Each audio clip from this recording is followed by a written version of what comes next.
वंदे मातरम साथियों। आज की इस क्लास में हम कानड़देव सोनगरा चौहान पर बात करेंगे, या हम कहते हैं सोनगरा चौहान कानड़देव, जो जालोर के प्रसिद्ध शासक हुए हैं। इनकी चर्चा करेंगे, इन पे डिटेल से बात करेंगे और प्रतियोगी परीक्षाओं में पूछे जाने वाले हर एक क्वेश्चन जो इनसे संबंधित है उसकी बात करेंगे। राजस्थान में कोई भी प्रतियोगी परीक्षा हो, कानड़देव के बिना हम कहें कि पूर्ण नहीं होती, तो ये कोई अतिशोक्ति पूर्ण नहीं होगा, क्योंकि कम से कम 8-10 राजा राजस्थान में ऐसे हैं जिनके क्वेश्चन अक्सर प्रतियोगी परीक्षाओं में आते ही आते हैं। आज हम डिटेल स्टडी कर रहे हैं किनकी? कान्हड़देव की। तो कान्हड़देव पर हम चर्चा करते हैं। सोनगरा चौहान कान्हड़देव, सोनगरा चौहान कान्हड़देव। अब देखिए, सोनगरा चौहान जो कान्हड़देव हैं, इनका काल कब से कब रहा? तो ये 305 से लेकर 311 ईस्वी तक शासक रहे।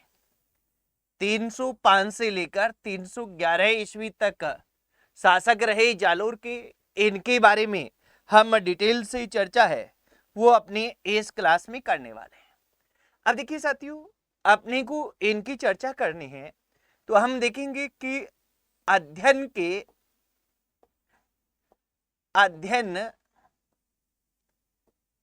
के बिंदु, यानी कान्हड़देव हैं, इनकी चर्चा करते समय हम किन बिंदुओं को छुएंगे, किन की चर्चा करेंगे, क्योंकि पहले से हमारे दिमाग में एक खाका होना चाहिए और उसी खाके के अनुरूप अपने आगे बढ़ते हैं, अपनी बातचीत है वो अपने प्रारंभ करते हैं। तो देखते हैं अपने कान्हड़देव के बारे में।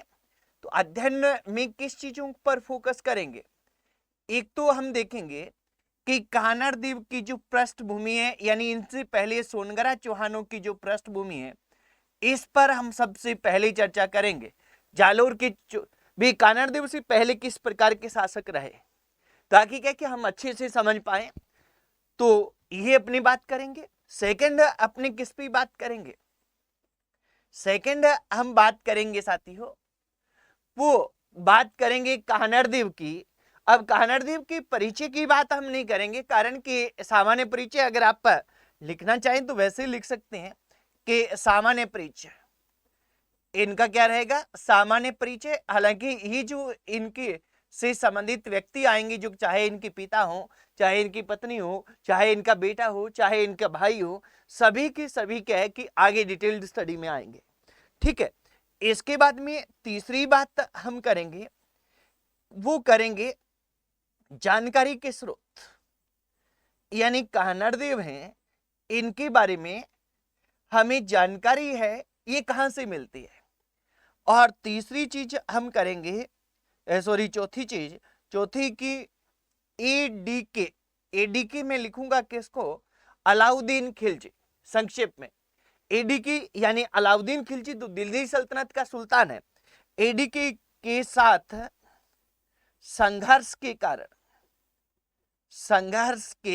कारण, यानी किन कारणों से इनका अलाउद्दीन खिलजी के साथ संघर्ष हुआ।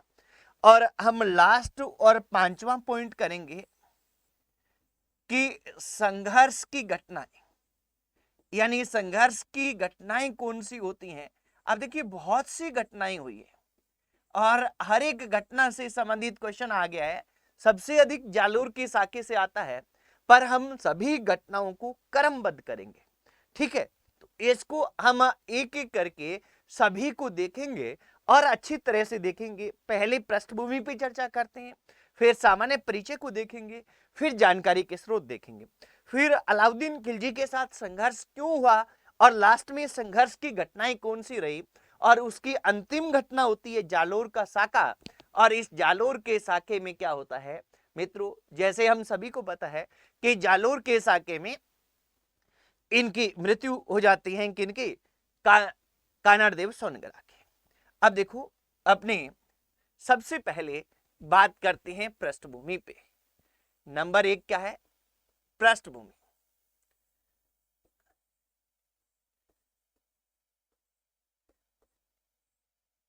अब देखिए सोनगरा चौहान कहां के शासक है? जालोर के शासक है।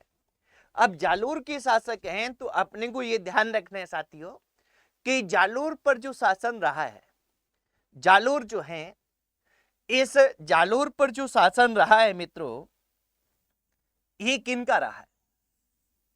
जालोर पर शासन। अब जालोर पर शासन है, ये अपने को ध्यान रखना है कि प्रारंभ में क्या है, प्रारंभ में गुर्जर प्रतिहारों का यहां शासन रहा था। गुर्जर प्रतिहार, यहां एस वंश ने शासन किया। उसके बाद में यहां परमार वंश ने शासन किया, परमार वंश। और उसके बाद में आए सोनगरा चौहान। हमें कहे कि मुख्यतः सोनगरा चौहान पे बात करनी है तो कान्हादेव चौहान से पहले सोनगरा चौहान है, ये कौन थे, इनकी हम चर्चा करेंगे।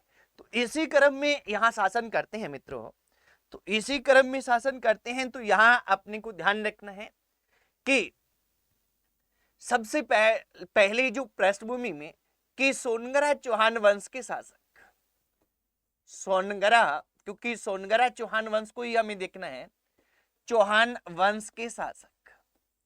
अब सोनगरा चौहान वंश है जालोर का, इसके कुल 6 शासक हुए हैं। कितने शासक हुए हैं? टोटल 6 शासक हुए हैं। अब इन शासकों की संक्षिप्त में मैं आपको बता दूंगा, बाकी डिटेल चर्चा नहीं करूंगा क्योंकि यहां हम कान्हादेव पे केंद्रित किए हुए हैं। और जब कहे कि अन्य क्लासेज में हम अन्य शासकों को देखेंगे तब उन पे भी बात कर लेंगे। बाकी यहाँ क्या कि मेनली क्या रहता है कि शासकों का कालक्रम पूछने का ट्रेंड बड़ा बन रहा है आजकल राजस्थान के कंपटीशन में, कि जालोर के सोनगरा चौहान वंश के शासकों को आरोही क्रम में अवरोही क्रम में सेट कीजिए। तो हमें यह ध्यान रखना है कि इस वंश के कुल 6 शासक हुए। इस वंश के, जैसे हमने बात की थी रणथंभौर वंश की, कि रणथंभौर में कितने शासक हुए थे? 7 शासक हुए। वैसे ही इस वंश के कितने शासक हुए? कुल 6 शासक हुए। अब 6 शासक हुए, इनमें सबसे पहले कौन थे? सबसे पहले इस वंश के शासक थे मित्रों, वो थे कीर्तिपाल चौहान। अब देखिए सोनगरा चौहान है, सोनगरा सभी लगाते हैं, कीर्तिपाल चौहान। देखिए ये अपने को ध्यान रखना है साथियों। वैसे थोड़ा संक्षिप्त मैं आपको परिचय बताता जाता हूं साथ साथ में कि कीर्तिपाल चौहान मूलतः चौहानों की नाडोल शाखा के थे। नाडोल जो अभी पाली में है, और नाडोल शाखा के ये रहे हैं, ये अपने को ध्यान रखना है। और ये नाडोल शाखा के रहे मित्रों, तो यहाँ ये भी अपने को ध्यान रखना है साथियों कि नाडोल वंश के कीर्तिपाल हैं, ये जालोर के सोनगरा चौहान वंश की स्थापना करते हैं। कब करते हैं? 1181 ईस्वी में।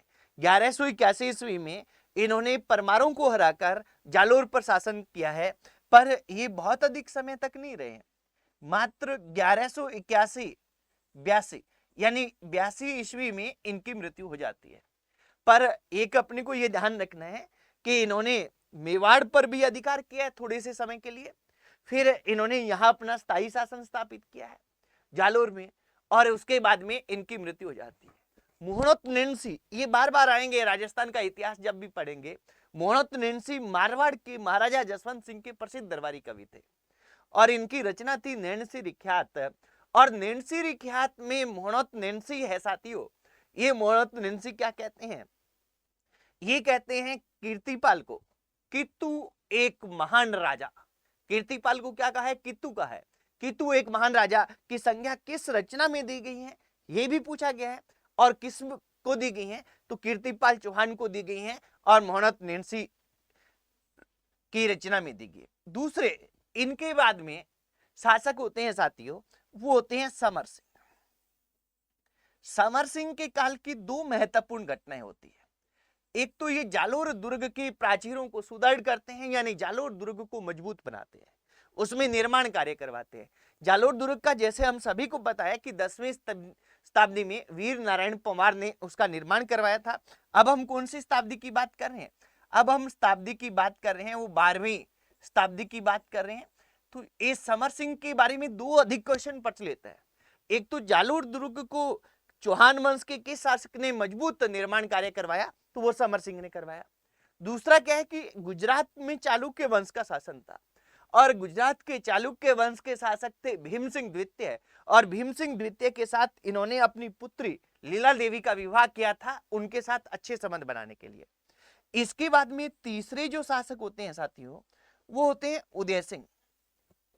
उदय सिंह है सबसे शक्तिशाली शासक हुए हैं इस वंश के, और ये शासक कब रहते हैं? 1205 ईस्वी से लेकर 1257 ईस्वी तक रहते हैं। इन्होंने क्या है, साम्राज्य का विस्तार सबसे अधिक किया है। इन्होंने मंडोर और नाडोल को जीता है, और मंडोर और नाडोल पर इस समय अधिकार था वो दिल्ली के सुल्तान इल्तुतमिश का था। यानी भारत के सुल्तान के राज्य इन्होंने छीने हैं तो इल्तुतमिश ने इन पे आक्रमण किया है 1228 ईस्वी में, और 1228 ईस्वी में इन पे आक्रमण किया पर इनको जीत नहीं सका। फिर क्या है कि 1254 ईस्वी में नासिरुद्दीन मोहम्मद दिल्ली सल्तनत का सुल्तान था, उसने भी इन पे आक्रमण किया पर इनको जीत नहीं सका, यानी साम्राज्य विस्तार इन्होंने किया है। इसके बाद में बनते हैं चाचिक देव, और ये चाचिक देव है साथियों, ये क्या है कि ये 1257 से लेकर और 1282 तक क्या रहते हैं, 1282 तक ये शासक रहते हैं। इन्होंने भी अपना साम्राज्य विस्तार किया है। इनके समकालीन शासक है नासिरुद्दीन महमूद शाह और बलवन, पर दिल्ली के सुल्तानों ने इनकी क्या है कि इनकी शक्तिशाली ये थे, साम्राज्य विस्तार इन्होंने किया। महाराजा धीराज की उपाधि इन्होंने धारण की, पहले शासक थे जो महाराजा धीराज की उपाधि धारण करते हैं। इनकी शक्ति से इतने ज्यादा वो भयभीत थे कि उन्होंने इनकी तरफ आंख उठा के नहीं देखा। ठीक है, इसके बाद में पांचवें शासक बनते हैं साथियों। वो पांचवें शासक कौन बनते हैं? पांचवें शासक बनते हैं सामंत सिंह। सामंत सिंह है, ये शासक रहते हैं 1282 ईस्वी से, हालांकि 1282 से हम 1305 ईस्वी लिखते हैं, पर अपने को ये ध्यान रखना है कि 1296 ईस्वी के आसपास इन्होंने अपने योग्य पुत्र कान्हार देव को ही सौंप दिया था सब कुछ, वही देखते थे, ये तो केवल नाम मात्र के थे। और 1305 में भी इनकी मृत्यु नहीं होती है, 1305 में ये जीवित है, और जीवित रहते ही इन्होंने अपने पुत्र को विधिवत राज्याभिषेक भी करवा दिया था। ठीक है, सामंत सिंह है। इसके बाद में शासक बनते हैं छठे और अंतिम, जिनकी हम बात करने वाले हैं, वो है कान्हार देव।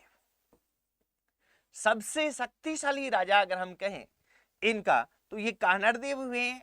इनका काल 1305 ईस्वी से 1311 ईस्वी तक रहा है। कान्हार देव क्या थे, कैसे थे, इनके सामान्य परिचय की अभी हम चर्चा करेंगे।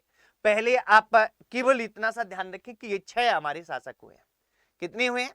6 हमारे शासक हुए हैं। बहुत ही अच्छा प्रयास आप साथियों के द्वारा बताकर किया जा रहा है ना। अभी अपने दूसरा पॉइंट लेते हैं, और दूसरा पॉइंट क्या है इसका कि सामान्य परिचय। अब सामान्य परिचय किसका कर रहे हैं हम? कान्हार देव का। जब कान्हार देव पढ़ रहे हैं तो कान्हार देव का ही सामान्य परिचय देखेंगे मित्रों। और सामान्य परिचय, देखिए यहाँ एक चीज ध्यान रखनी है कि कोई भी क्वेश्चन आपका छूटेगा नहीं। किसी भी सूरत में कान्हार देव से कोई भी क्वेश्चन आ जाए आपके बाहर नहीं होगा, आप इतने से नोट्स पढ़ के जाइएगा। ठीक है, अभी देखो, अभी क्या है कि हम परिचय में किसका परिचय कर रहे हैं? कान्हार देव। पिता कौन है? हमने लिखा था सामंत सिंह पिता है, सामंत सिंह है इनके पिता है।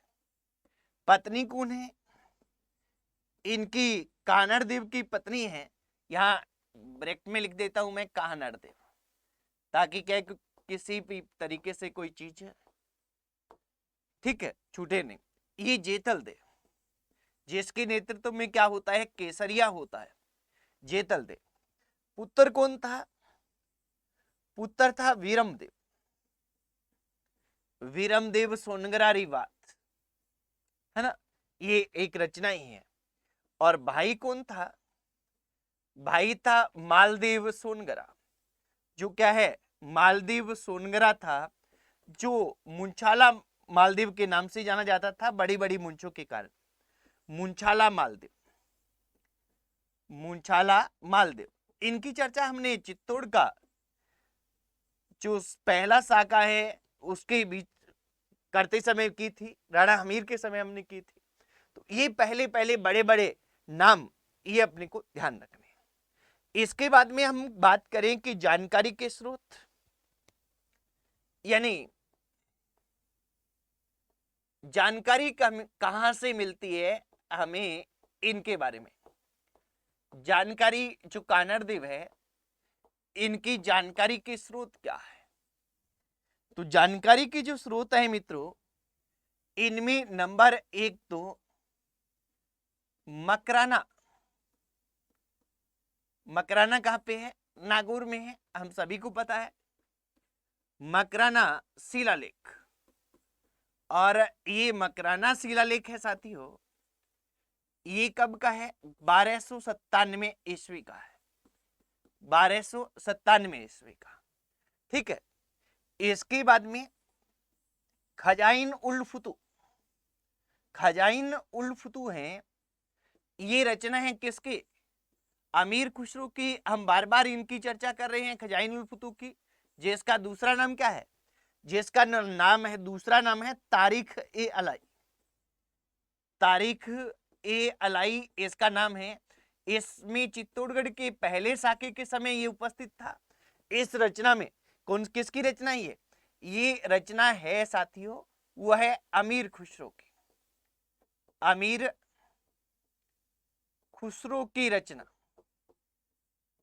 तो इसमें क्या है कि रणथंभौर का पहला साका उसका उल्लेख है, प्रत्यक्षदर्शी है, आंखों देखा हाल है। इसमें चित्तौड़गढ़ का पहला साका है, उसमें प्रत्यक्षदर्शी है, आंखों देखा हाल है।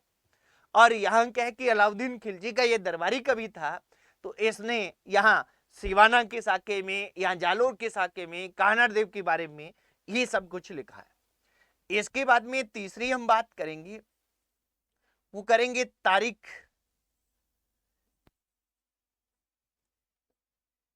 ए फरिश्ता। ये फरिश्ता की रचना है, तारीख ए फरिश्ता है। ये रचना किसकी है? ये 16वीं सदी की रचना है, एक तो ये ध्यान रखेंगे। इसमें ज्यादातर दक्षिण भारत के बारे में लिखा गया है, और इसके फरिश्ता की ये रचना है, तारीख ए फरिश्ता, और इसमें भी इसका उल्लेख किया गया है, ये अपने को ध्यान रख लेना है। इसके बाद हम बात करें मित्रों तीन के बाद में आगे हम 4 पे चर्चा करें, तो यहां हमें जानकारी मिलती है, वो किससे मिलती है? कानड़ देव प्रबंध। ये प्रमुख रचना है जिसके बारे में हमें जानकारी मिलती है, कानड़ देव प्रबंध है। ऐसे ही वीरमदेव का पुत्र था, कौन था?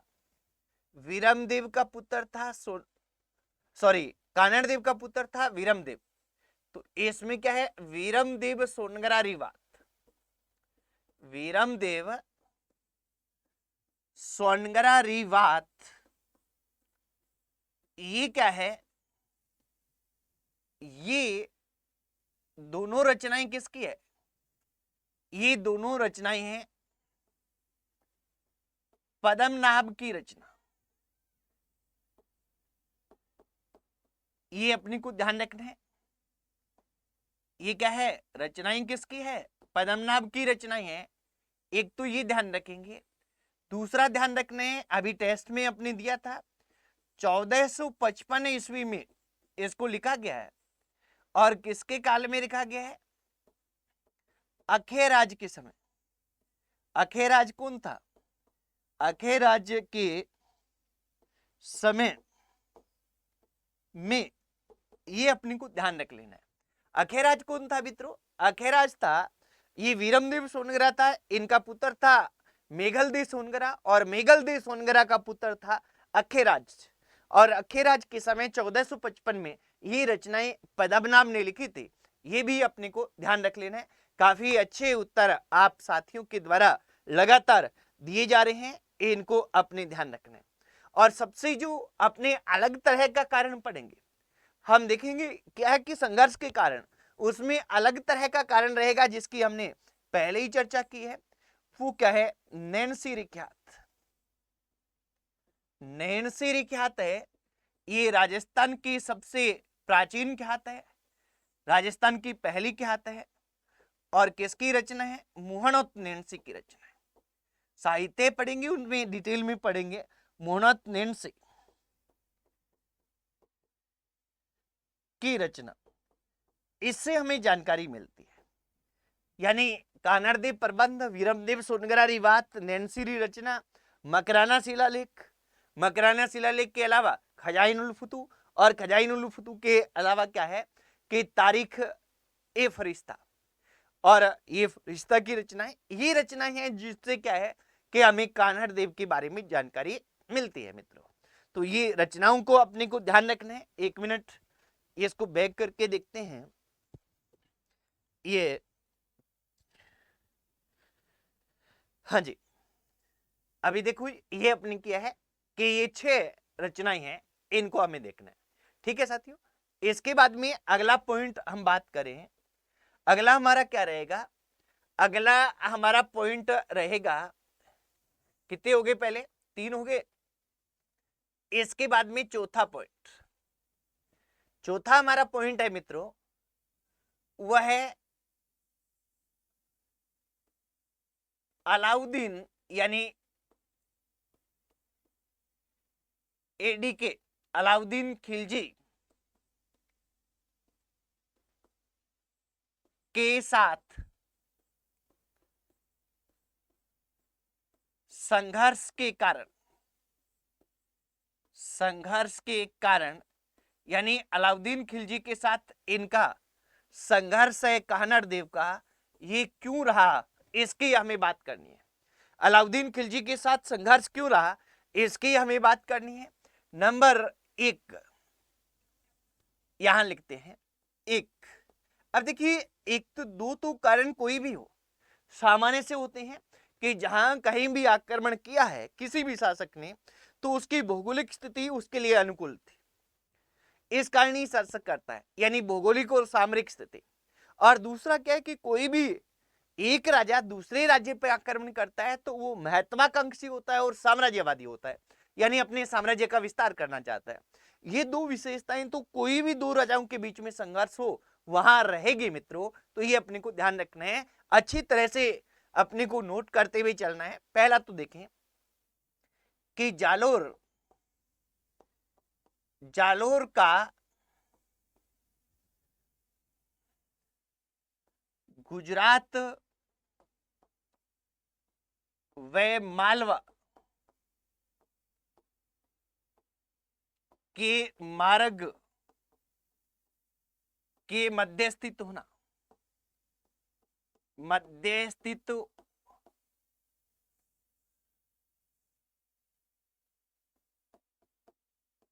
स्थित होना, एक बार लिख देता हूं फिर मैं आपको समझाता हूं। अर्थात जालोर की, जालोर की भौगोलिक,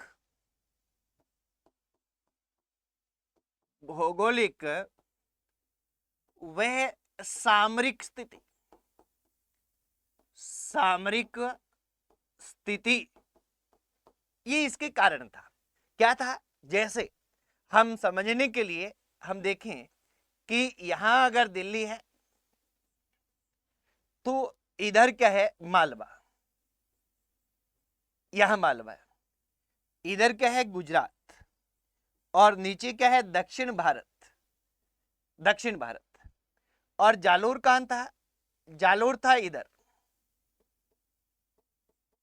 अब क्या है? दिल्ली से इधर जाना है, यानी इधर निकलना है, इधर निकलना है, तो इस मार्ग से होना पड़ता था। और अपने को ये ध्यान रख लेना है साथियों कि ये जो मार्ग था, ये मार्ग में एक महत्वपूर्ण दुर्ग था, बीच में ठहराव भी था, और वास्तव में एक चौहान वंश का क्या था? चौहान वंश एक शक्तिशाली होता जा रहा था और किसी भी राज्य की सीमा के निकट कोई शक्तिशाली राज्य होना उसके लिए अच्छा संकेत नहीं होता था, इसलिए भी इसको अपने अधीन करना था और इधर जाना था इसलिए भी अधीन करना था। ठीक है, तो ये कारण था इसको, एक तो सामान्य कारणों में। सेकंड हम बात करें तो सेकंड कारण कौन सा था मित्रों? सेकंड कारण था एडीकी यानी अलाउद्दीन खिलजी का महत्वाकांक्षी, अलाउद्दीन खिलजी का महत्वाकांक्षी व साम्राज्यवादी होना। अलाउद्दीन खिलजी का महत्वाकांक्षी व साम्राज्यवादी होना, ये सेकंड था। अब देखिए यहां इतनी तो ये बात ठीक है। अब अपने को आगे क्या ध्यान रखना है? आगे हमें ध्यान रखना है तीन रचनाएं जिनकी हमने पहले चर्चा की है। एक कानरदेव प्रबंध, दूसरा तारीखी फरिश्ता और तीसरा क्या है, तीसरी जो रचना है नैन्सी रिख्यात। यानी हम कह दें मोहनोत नैन्सी के अनुसार, हम कह दें फरिश्ता के अनुसार, हम कह दें कानरदेव प्रबंध के अनुसार। क्या कारण थे? ये भी अलग अलग कारण है, तो ये भी हमें ध्यान रखने हैं। जैसे सी क्या कह रहे हैं कि कानरदेव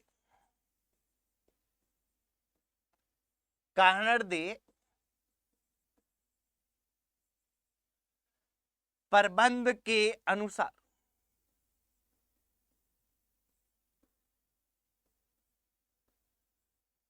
कानरदेव प्रबंध के अनुसार,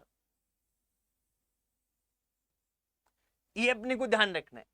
अब देखिए कानरदेव प्रबंध के अनुसार क्या है मित्रों, कानरदेव प्रबंध क्या कहता है, यहां पहले सुन लीजिए कि हमने मेवाड़ के पहले साके के समय भी बात की थी कि यहां क्या रहता है कि जैसे थोड़ा सा आप समझिए कानरदेव प्रबंध, इसको कानरदेव प्रबंध यहां मैं समझा देता हूं थोड़ा सा ताकि अच्छी तरह से हमारी स्थिति स्पष्ट हो। स्थिति स्पष्ट हो कि हमारे यहां क्या है साथियों, यहां आप दिल्ली को मान लें, दिल्ली है, इधर क्या है गुजरात है, इधर क्या था मालवा था, मालवा था। ठीक है, अब यहां मित्रों क्या हुआ कि यहां क्या था, यहां था जालोर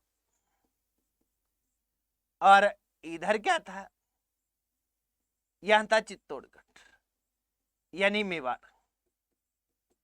अब क्या है कि बात कब की हो रही है, बात हो रही है मित्रों, ये बात हो रही है 1298 ईस्वी की। यानी यहां से एडीके की सेना है, एडीके की सेना 1298 ईस्वी में गुजरात पर आक्रमण के लिए जाती है।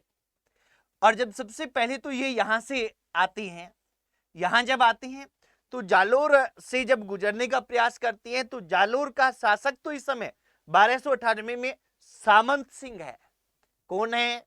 सुन लीजिए अच्छी तरह से, सामंत सिंह है। 1298 1305 तक है, पर 1296 में ही सामंत सिंह ने क्या किया था, सामंत सिंह ने सारा राजपाट अपने पुत्र को संभला दिया था। खुद तो क्या है कि नाम मात्र का राजा था, यानी उसके नाम से शासन चलता था, तो कानरदेव सब कुछ देखता था एक राजकुमार के रूप में। कानरदेव जब यहां से गुजरने का प्रयास किया अलाउद्दीन खिलजी की सेना ने, तो यहां अपने को यह ध्यान रखना है कि इस कानरदेव ने यहां से निकलने नहीं दिया। अब अलाउद्दीन का मुख्य मकसद यहां इस पे अधिकार करना नहीं था, अलाउद्दीन का मुख्य मकसद था गुजरात पे अधिकार करना। वहां सोमनाथ मंदिर वगैरह का नाम सुन रखा था उन्हें लूटना, धन प्राप्त करना, गुजरात को अपने अधीन लेना। गुजरात के बयान पे आया था, तो उसे लगा कि अब जब ये विरोध कर रहा है तो इसका सामना करने यानी अपनी शक्ति नष्ट करना सही नहीं है, और इसने क्या किया, अपना रास्ता बदल लिया। ये चला गया मेवाड़ की तरफ, मेवाड़ की तरफ गया। अपने टेस्ट में देखा है, नहीं देखा है तो अभी आप देख लेना कि अपने कारण था। मेवाड़ का इस समय शासक था समर सिंह। कौन था? समर सिंह। और समर सिंह ने कहा, जब अलाउद्दीन की सेना गुजरने लगी तो उसने भी रोक लिया, पर उसने कहा कि अगर आप मेरे को कर दोगे यानी टैक्स दोगे टैक्स दोगे तो आप गुजर सकते हो। तो इन्होंने क्या है कि कोई भी विरोध नहीं किया और टैक्स देकर ये चले गए। यानी समर सिंह ने टैक्स देकर यहां से गुजार दिया, जालोर में से नहीं गुजरने दिया। क्लियर है इतना? अब क्या है कि कानड़देव प्रबंध क्या कहता है? कानड़देव प्रबंध कहता है कि एक तो क्या है कि एडीके की सेना को, अलाउद्दीन खिलजी की सेना को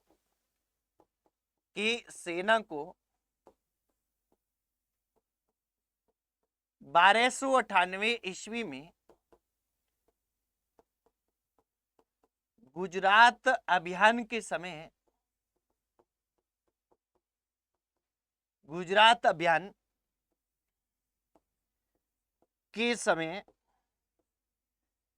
जालोर से न गुजरने देना, जालोर से न गुजरने देना।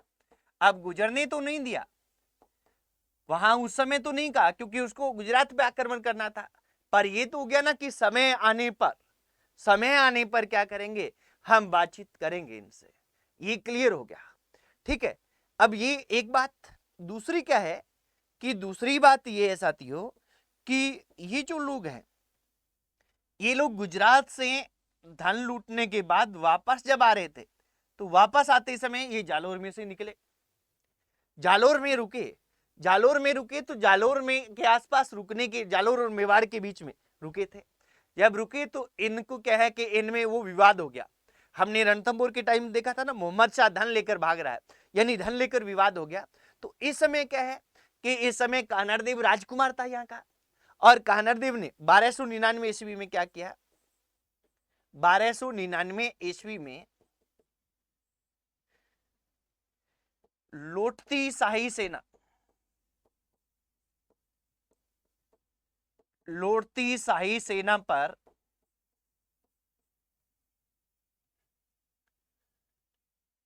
जेता, या इसको कहते हैं जेता देवड़ा, जेत देवड़ा भी लिखा हुआ मिलेगा आपको। जेता देवड़ा ने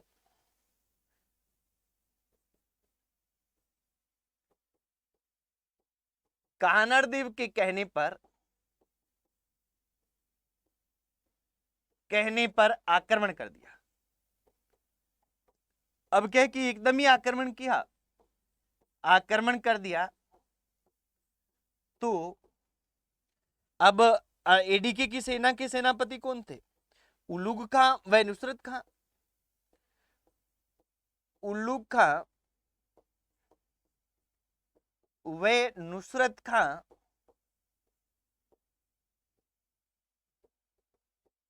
को जान बचाकर भागना पड़ा, जान बचाकर भागना पड़ा, ये अपने को ध्यान रखना है। अब यहां क्या है, दो तो सामान्य कारण हो गए। एक हो गया कानड़देव प्रबंध के अनुसार, कानड़देव प्रबंध का कह रहा है कि जब जा रहे थे तो इनको रास्ता नहीं दिया, इसके कारण, और जब वापस आ रहे हैं तो इनको लूट लिया। ये दो प्रमुख कारण हो गए कि अलाउद्दीन खिलजी को जालोर पर आक्रमण करना पड़ा। कौन कह रहा है? कानड़देव प्रबंध। कानड़देव प्रबंध के रचनाकार कौन है? पद्मनाभ। ये कहते हैं कि पद्मनाभ के अनुसार, ये कहते हैं कानड़देव के अनुसार, एक ही बात है। ठीक है, इसके बाद में हम अगले कारण की ओर बढ़ते हैं, और अगला हमारा कारण क्या है साथियों?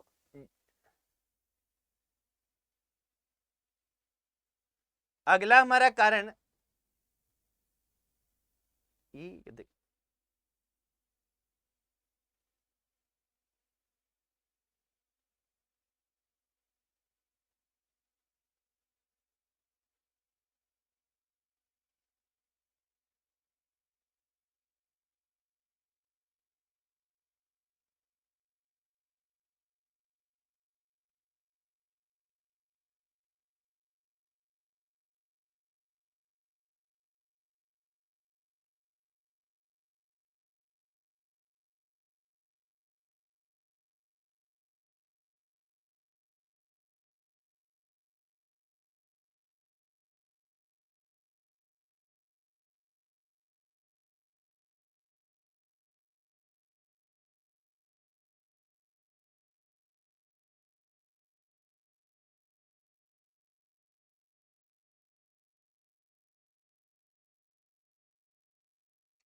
हाँ, थोड़ा सा आवाज डिस्टरबेंस हो गई थी। अभी क्या कि मैंने थोड़ा माइक ऑफ हो गया था। हाँ जी, अब दोबारा कि फरिश्ता के अनुसार क्या हो रहा है। फरिश्ता के अनुसार फरिश्ता कह रहा है कि 1305 ईस्वी में जब कानरदेव शासक बन गया, कौन शासक बन गया? कानरदेव शासक बन गया है। उस समय क्या हो रहा है? उस समय मुल्क एन मुल्क मुल्तानी जो था, एन उल मुल्क मुल्तानी उसका पूरा नाम था, उसकी सेना, उसके नेतृत्व में एक सेना भेजी अलाउद्दीन खिलजी ने। किस पे आक्रमण के लिए? कानरदेव पे आक्रमण के लिए। और जब सेना भेजी तो उसके साथ क्या है कि कानरदेव ने संधि कर ली। और एन उल मुल्क मुल्तानी क्या है कि उसको कहता है कि आप मेरे साथ दिल्ली दरबार में चलें और दिल्ली में आपको उचित सम्मान दिया जाएगा, आपका पूरा सम्मान किया जाएगा और आप जाके वहां संधि कर लें। कानरदेव वहां उसके साथ चला गया। जब अलाउद्दीन खिलजी के दरबार में गए तो अलाउद्दीन खिलजी है, उसने कहा कि आज तक मेरे सामने कोई भी हिंदू शासक टिक नहीं पाया। और ये बात कानरदेव को अच्छी नहीं लगी और कानरदेव वहां दरबार छोड़ के आ गया और युद्ध की तैयारी करने लगा। ये कौन कह रहा है? फरिश्ता कह रहा है। फरिश्ता इसका कारण बताता है, वो ये बताता है। अब कारण जो भी रहे हो पर फरिश्ता बताता है, ये अपने को ध्यान रखना है। तो फरिश्ता एन उल मुल्क मुल्तानी का आक्रमण, फिर दरबार में जाना अलाउद्दीन खिलजी के कानरदेव के द्वारा, और फिर क्या है वापस लौट आना, इसको एक कारण मानता है अगला जो आक्रमण होता है उसका। ठीक है, तो फरिश्ता के अनुसार क्या है, 1305 ईस्वी में एडीके की सेना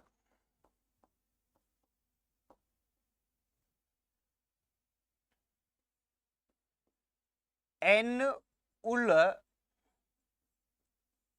मुल्क मुल्तानी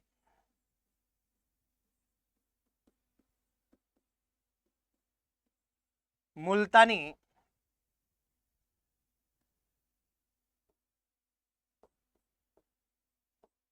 के नेतृत्व में एडीके की सेना ने करे एडीके की सेना ने एन उल मुल्क मुल्तानी के नेतृत्व में जालोर पर आक्रमण किया। कब किया है? 1305 ईस्वी में। इस समय मुल्तानी व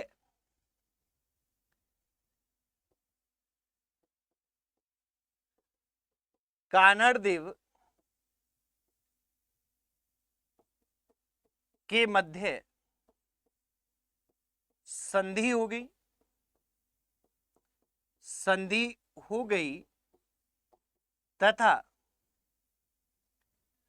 मुल्तानी कानरदेव को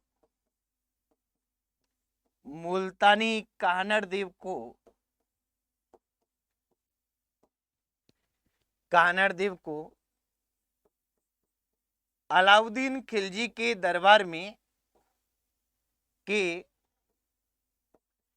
दरबार में ले गया। परंतु अलाउद्दीन खिलजी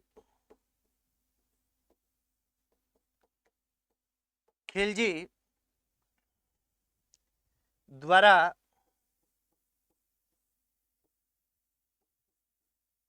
किसी भी हिंदू शासक द्वारा किसी भी हिंदू शासक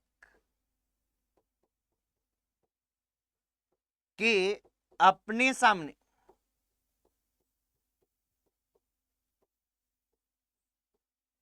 नहीं टिकने देने की बात कहने पर, नहीं टिकने देने की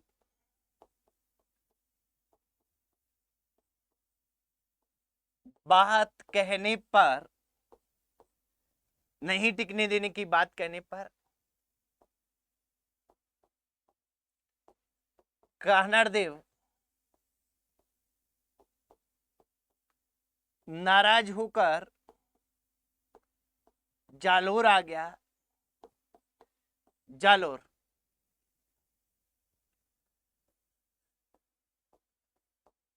आ गया, वह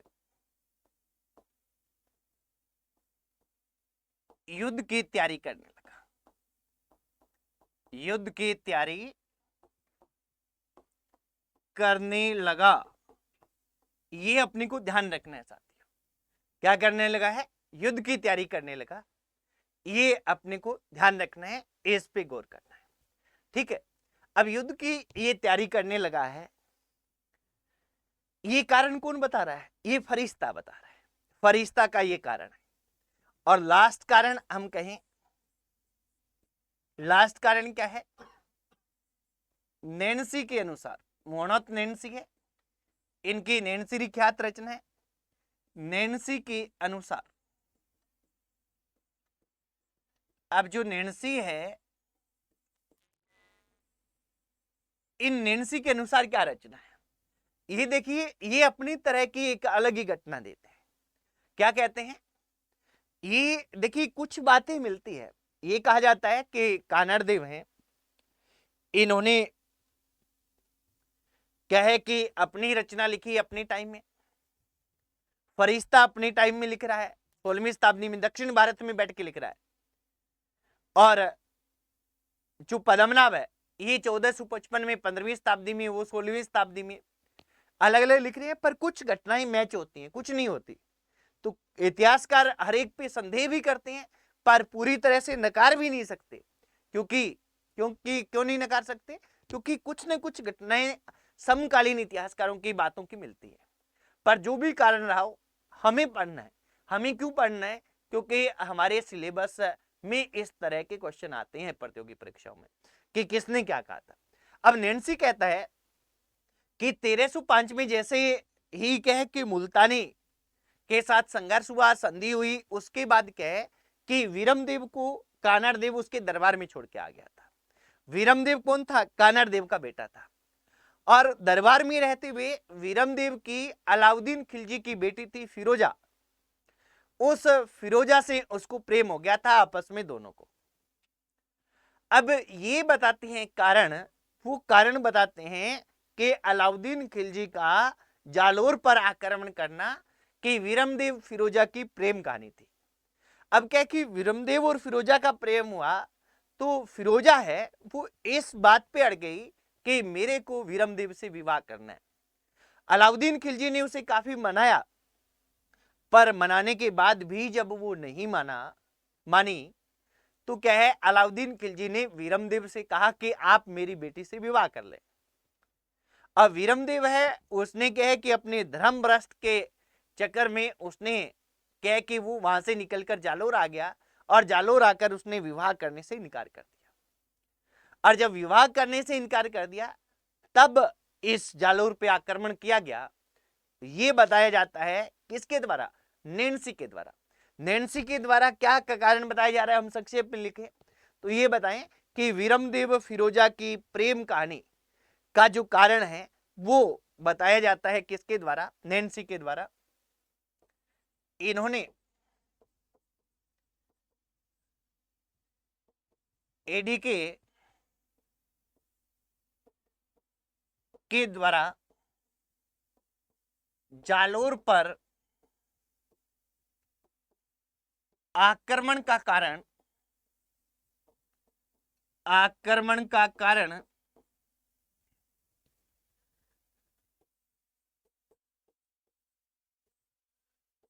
वीरमदेव फिरोजा की प्रेम कहानी को बताया, कहानी को बताया है। अब देखिए, ये हमारा टॉपिक था तीसरा कि कारण, अलग अलग कारण हमने देखे। क्या देखे? सबसे पहले जो सामान्य कारण है कि जालोर की स्थिति इस मार्ग पे थी, यानी सामरिक और भौगोलिक दृष्टि से ये था, इसलिए इस पे किया गया। नंबर 2 कि एडीके जो अलाउद्दीन खिलजी महत्वाकांक्षी साम्राज्यवादी था, ये हर एक के साथ होता है। अब इसके बाद में ये 3 रचनाएं या कह दे 3 विद्वान, उनके अनुसार कारण ये कह रहे हैं कि गुजरात अभियान और वापस आते समय उनमें अनबन हुई। कानरदी प्रबंध यानी पद्मनाभ। फरिश्ता कहता है कि मुल्तानी उनको दरबार में ले गया और बाद में उनका अपमान हुआ, एक तरीके से उन्होंने अपना अपमान समझा और वापस आ गए। और नैन्सी क्या कह रहा है कि जो फिरोजा और वीरमदेव की प्रेम कहानी थी उसके कारण आक्रमण हुआ। किसके कारण हुआ, क्यों हुआ, पर आक्रमण हुआ ये हमको पता है, और किसने क्या कारण माना ये साथ में ध्यान रखना है, क्योंकि इस पे क्या है, इस पे क्वेश्चन है, ये पूछे जाते हैं साथियों, ये अपने को अच्छी तरह से ध्यान रख लेना है। क्या है, इसके पर क्वेश्चन पूछे जाते हैं, ये हमें अच्छी तरह से ध्यान रखना है। अब देखिए अपने अगला पॉइंट, सबसे महत्वपूर्ण पॉइंट है हमारा, हमने कितने कर लिए, पहले हमने 4 कर लिए हैं, 5वां पॉइंट है। अभी देखिए 4 कौन से किए, पहला हमने किया पृष्ठभूमि, फिर दूसरा हमने किया सामान्य परिचय, तीसरा हमने किया जानकारी के स्रोत, और चौथा हमने किया अलाउद्दीन खिलजी के साथ संघर्ष के कारण, ये वाला। और इसके बाद में हम लास्ट करते हैं 5वां। ये 5वां क्या है, संघर्ष की प्रमुख घटनाएं। 5वां क्या है, संघर्ष की प्रमुख घटनाएं। अब इसी में संघर्ष की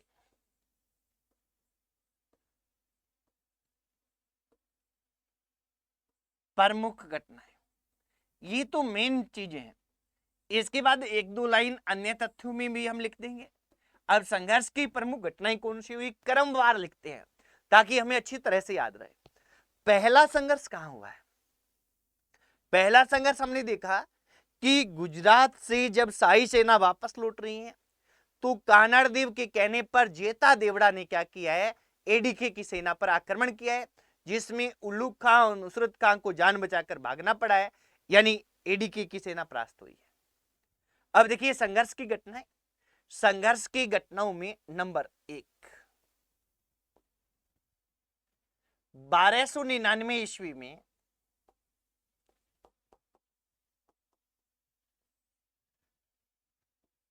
गुजरात अभियान से लौट रही, गुजरात अभियान से लौट रही एडीके की सेना, एडीके की सेना पर,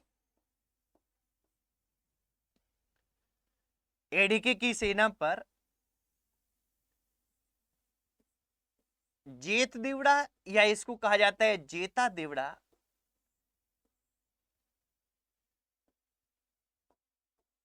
के द्वारा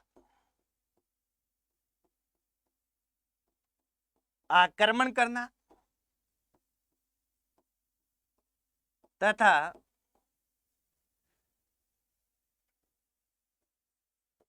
एडीके के सेनापतियों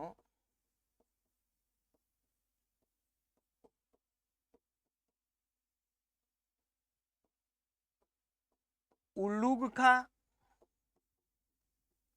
व नुसरत खां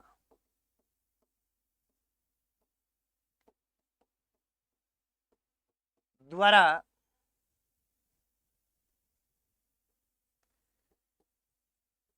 जान बचाकर भागना। यानी इससे स्पष्ट पता चल रहा है अपने को कि जो एडीके की सेना है वो परास्त होती है। पहला सामना यही होता है, आमने सामने की कहानी। एक साथी कह रहे हैं ऊपर वाली लाइन नहीं दिख रही, दिख रही है साफ, आपकी क्या दिक्कत आ रही है, बिल्कुल दिख रही है हमारे यहाँ तो, और बाकी साथियों को नहीं दिख रही है तो वो बताएं, बाकी साथियों को नहीं दिख रही है तो बताएं, बाकी हमारे तो यहाँ तक कि यहाँ तक दिख रही है पूरी, है ना, थोड़ा सा बता दें, कमेंट कर दें बाकी साथी भी। हाँ जी, पहला कारण। इसके बाद में घटना होती है, दूसरी की भी हमने चर्चा कर ली है, दूसरी घटना की भी हमने क्या की है, चर्चा की है। दूसरी घटना क्या थी, 1305 ईस्वी में, 1305 ईस्वी में एडीके द्वारा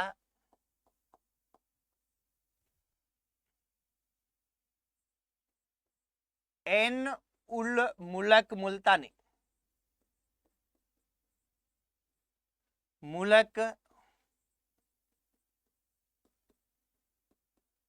मुल्तानी के नेतृत्व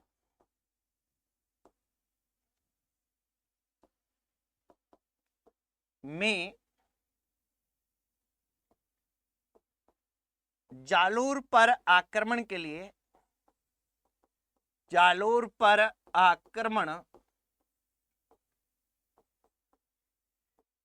लिए सेना भेजना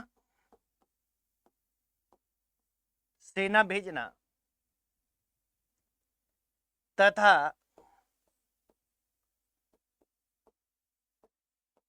काहनर द्वीप से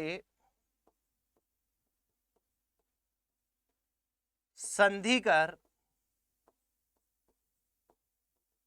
उसे एडीके के दरबार में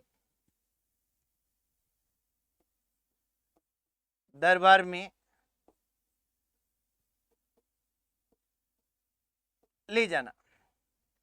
एडीके के दरबार में क्या करना? ले जाना। ये अपने को ध्यान रखना है। अब एडीके के दरबार में ले जाना, फिर क्या होता है यहां अपने को ध्यान रखना है। काहनर द्वीप द्वारा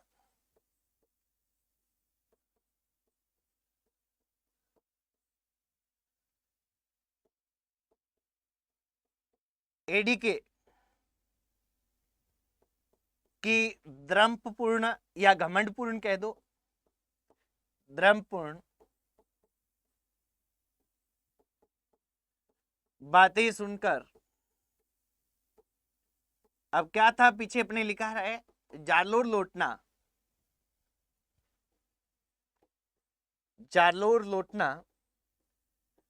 वह युद्ध की तैयारी प्रारंभ करना। युद्ध की तैयारी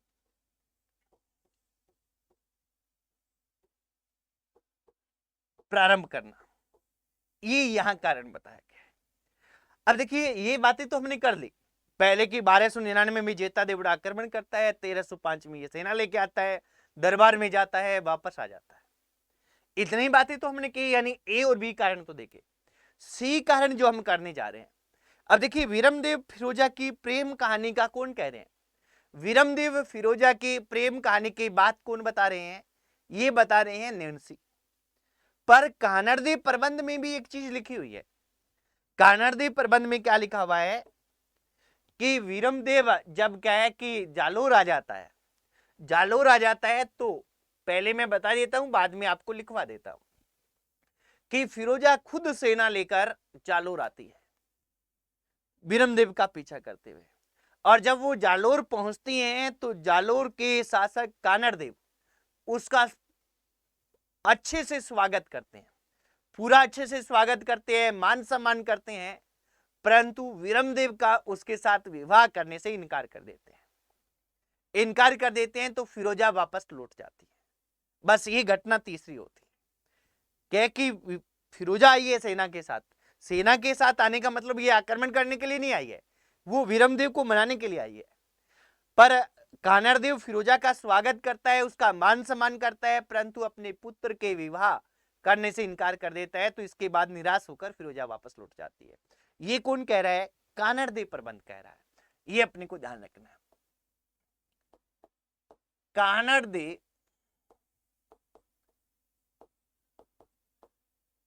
प्रबंध के अनुसार, अब देखिए इसमें सन नहीं लिखाया गया है, टाइम नहीं बताया गया है, के अनुसार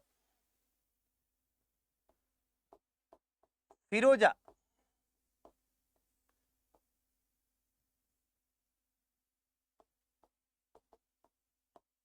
अपनी सेना के साथ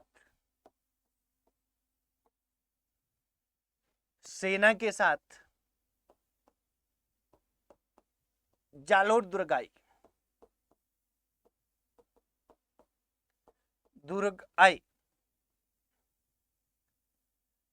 कान्हाड़ देव ने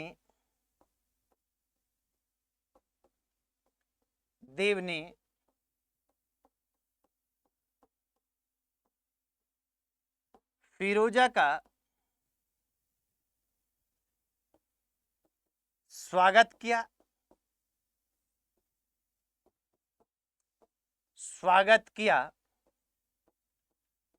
परंतु विवाह करने से इनकार कर दिया। विवाह करने से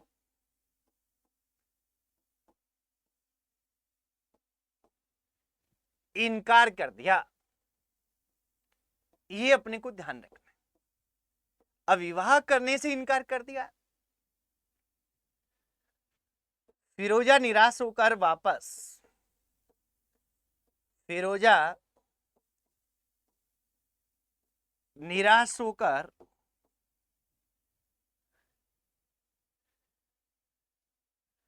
परंतु विवाह करने से, किससे? परंतु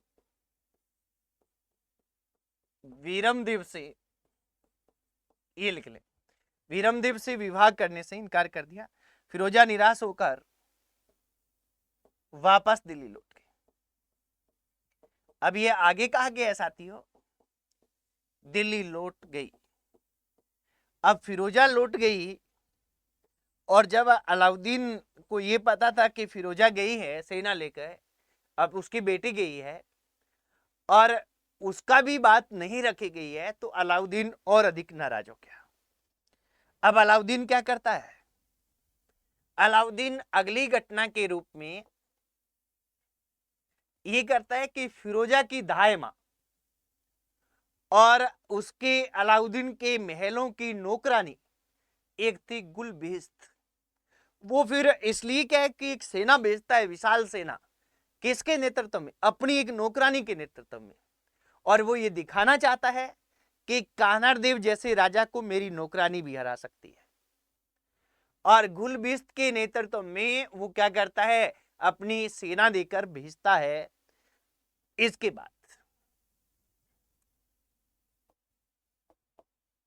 बाद फिरोजा की दाई मां मतलब जो दूध पिलाती थी मां, वह एडी के महलों की नौकरानी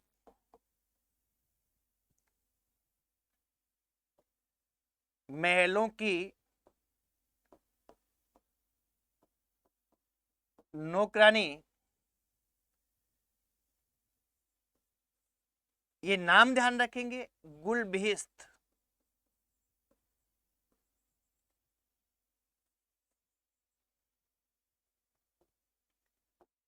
के नेतृत्व में एक विशाल सेना,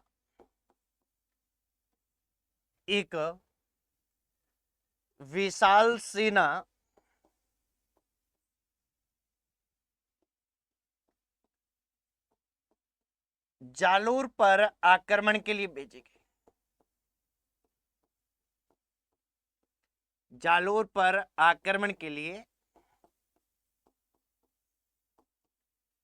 भेजी गई, ये अपने को ध्यान रख लेना साथी। परंतु इसे भी सफलता नहीं मिली।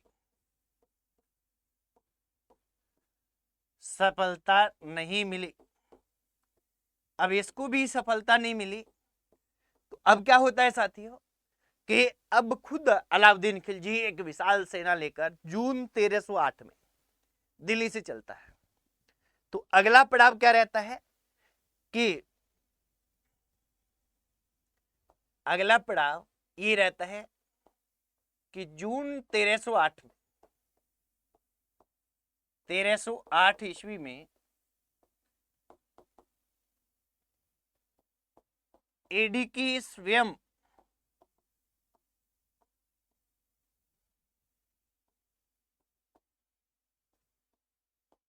एक विशाल सेना लेकर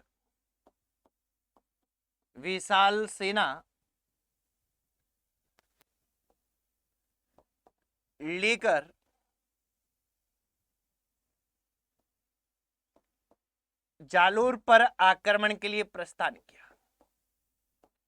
जालोर पर आक्रमण के लिए प्रस्थान किया। अब देखिए, जालोर पर आक्रमण के लिए प्रस्थान करता है साथियों, अपने को ये ध्यान रखना है।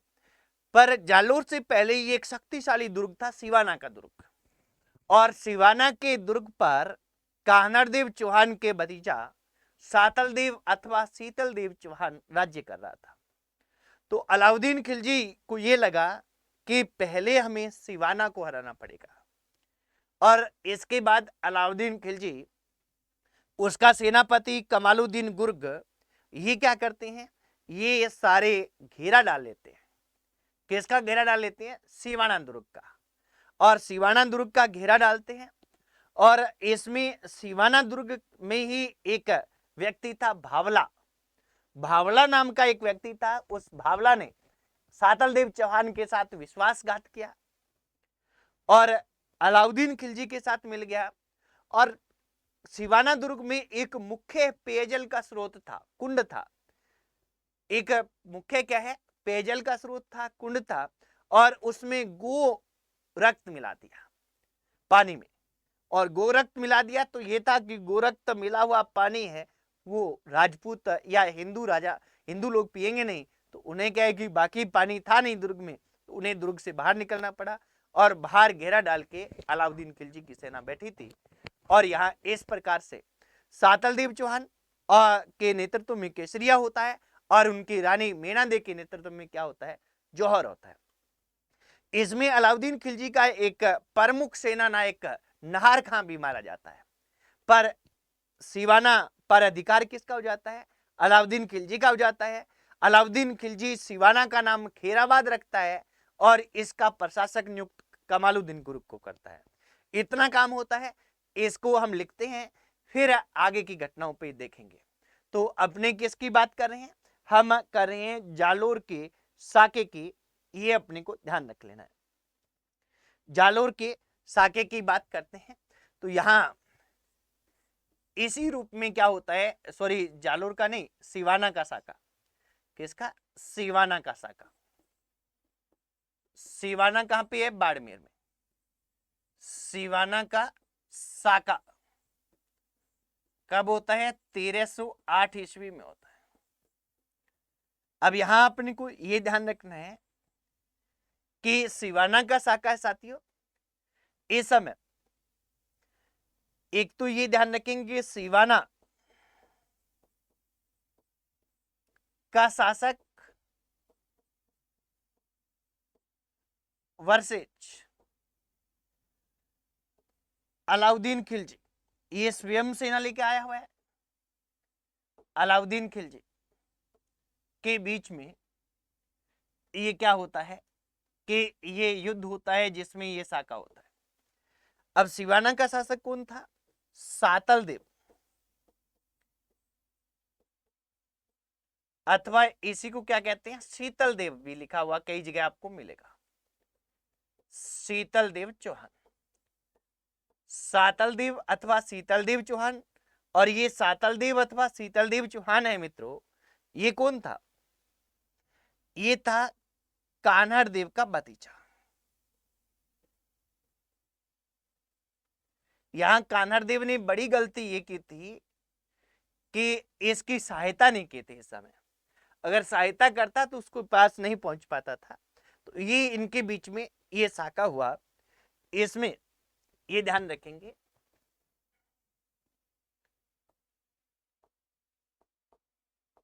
एडीके ने सेना सहित सिवाना दुर्ग का घेरा डाला। दुर्ग का घेरा डाला। इस समय एडीके का सेनापति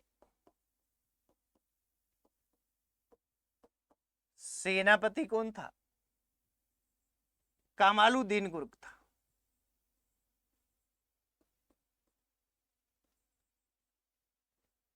कमालुद्दीन गुर्ग था, ये अपने को ध्यान रखना है। एडीके का सेनापति कौन है? कमालुद्दीन गुर्ग है, ये अपने ध्यान रखेंगे। तो कमालुद्दीन गुर्ग था।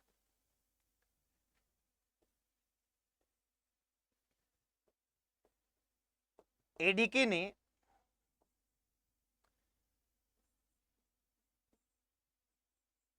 भावला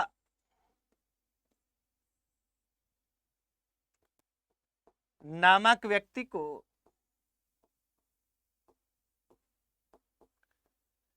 लालच देकर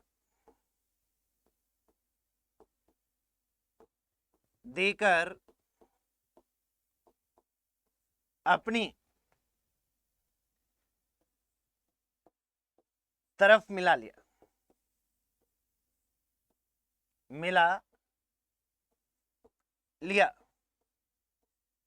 भावला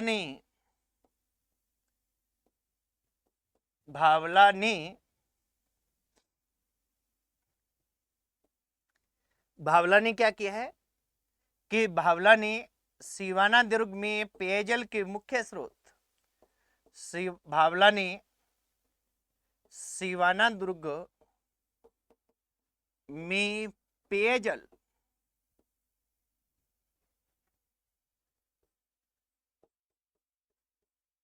के मुख्य स्रोत, पेयजल के मुख्य स्रोत कौन था?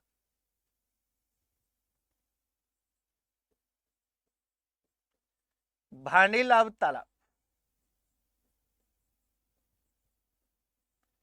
तालाब में गोरक्त मिला दिया।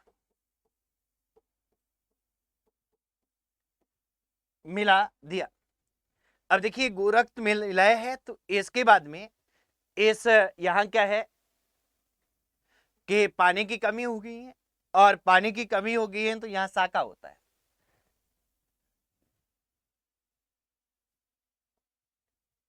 यहां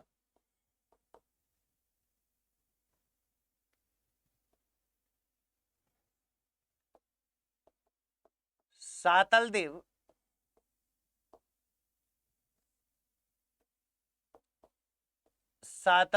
चौहान के नेतृत्व में,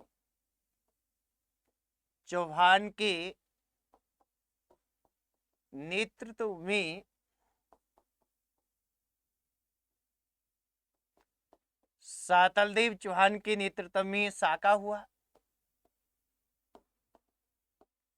तथा साका ने केसरिया, क्योंकि साका तो दोनों घटनाएं साथ साथ होती है, के नेतृत्व में केसरिया हुआ तथा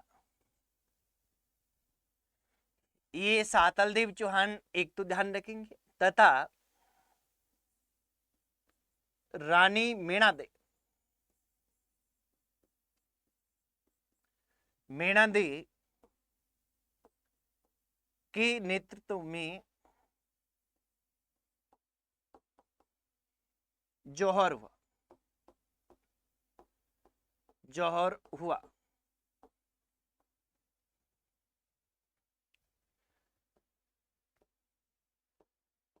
इस युद्ध में एडीके का सेनानायक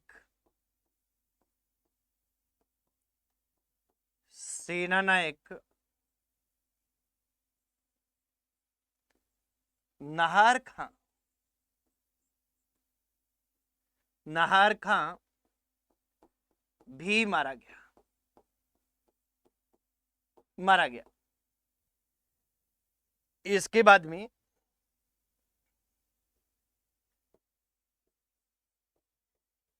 एडीके ने सिवाना पर अधिकार के बाद पर अधिकार के बाद इसका प्रशासक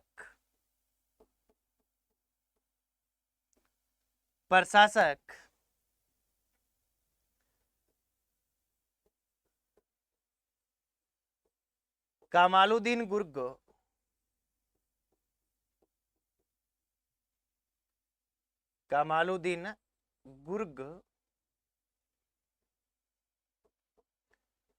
को बनाया, कमालुद्दीन गुर्ग को बनाया तथा सिवाना का नाम बदलकर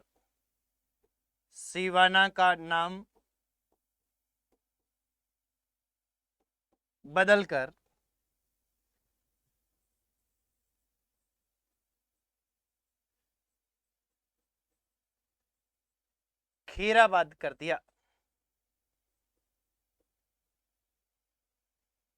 खीराबाद क्या कर दिया, ये अपने को ध्यान रखना है। सिवाना का नाम बदलकर क्या किया है, खीराबाद किया। अब देखिए सिवाना पर तो अधिकार हो गया, ये सिवाना का साका था, सिवाना पर अलाउद्दीन खिलजी का अधिकार हो गया। अब सिवाना पर अधिकार के बाद में वो क्या करते हैं, सिवाना पर अधिकार के बाद में अलाउद्दीन खिलजी एक तो स्वयं तो क्या चले जाते हैं, वापस दिल्ली चले जाते हैं। अलाउद्दीन खिलजी खुद वापस दिल्ली चला गया और क्या किया, उसने अपने सेना नायकों को आदेश दिया कि आप क्या है, मारवाड़ को उजाड़ दो। अब मारवाड़ को उजाड़ने का आदेश क्यों दिया, कि ताकि आप क्या कि आसपास तहलका मचाएंगे, हाहाकार होगी, तो कानड़ देव इससे घबरा जाएगा और घबराकर अपनी अधीनता स्वीकार कर लेगा। यानी इसके बाद सिवाना के साके के बाद की स्थिति में क्या होता है, यहां अपने नोट करते हैं कि सिवाना साके के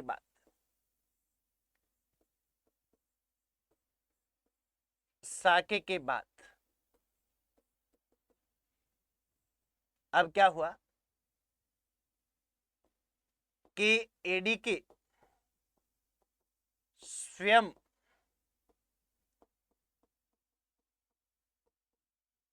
दिल्ली चला गया तथा अपनी सेना नायकों को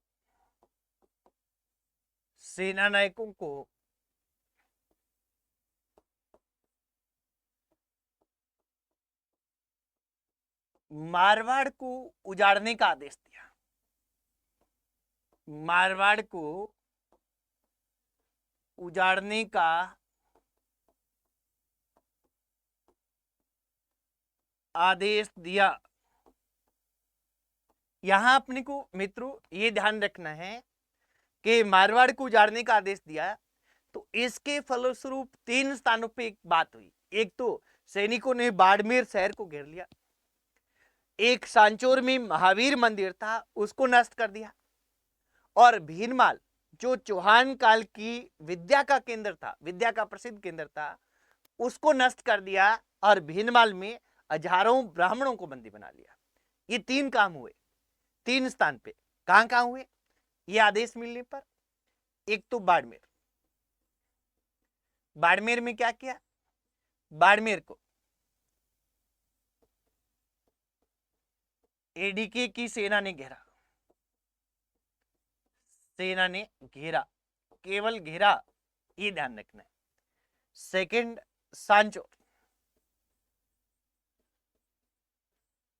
सांचौर में क्या है, एडीके सेना ने महावीर मंदिर को नष्ट किया।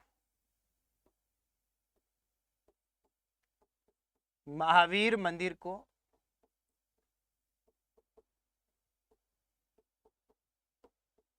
नष्ट किया, और इसके बाद में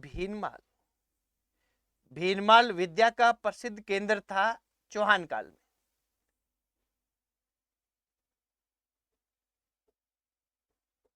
यह चौहान कालीन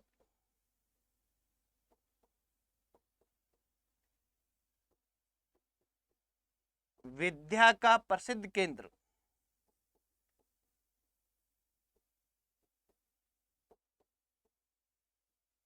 केंद्र था, जिसे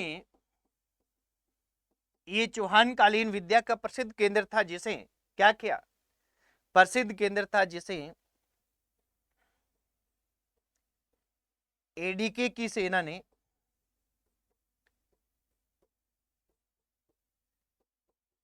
नष्ट किया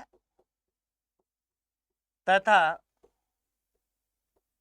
हजारों ब्राह्मणों को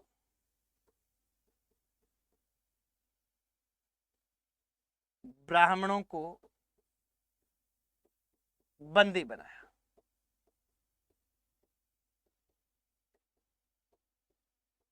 हजारों ब्राह्मणों को क्या किया है, बंदी बनाया है। ये 3 काम इन्होंने किए है। सिवाना के बाद वो दिल्ली चला गया, उसने किया। अब क्या है कि इसी बीच में एक मलिक नाइब नाम का सेनानायक था, उसके नेतृत्व में एक सेना की टुकड़ी जाती है और जालोर दुर्ग का घेरा डाल देती है।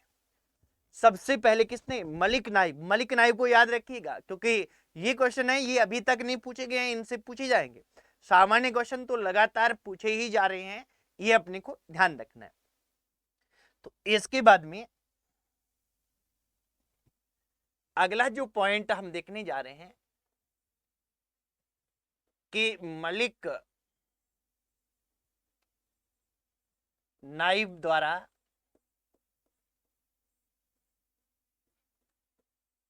जालोर का घेरा,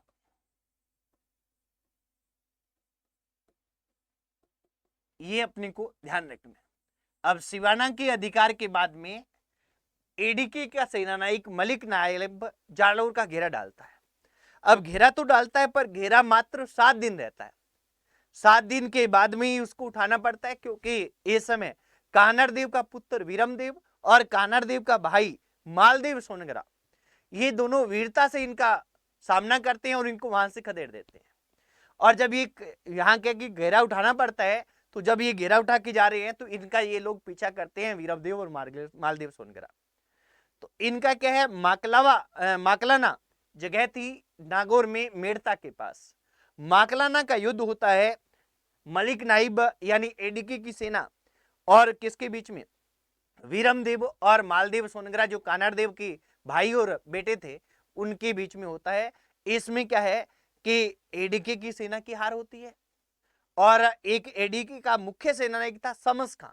उस समस खां को और उसकी रानियों को क्या है, बंधक बना लिया जाता है, बंदी बना लिया जाता है। तो ये घटना होती है। उसके बाद जालोर का साका होता है।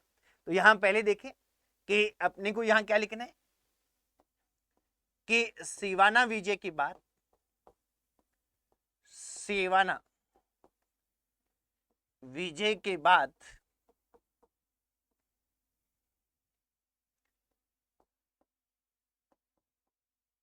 मलिक नाइब के नेतृत्व में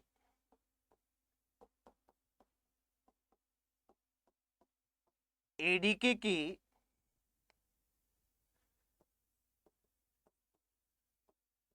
सेना ने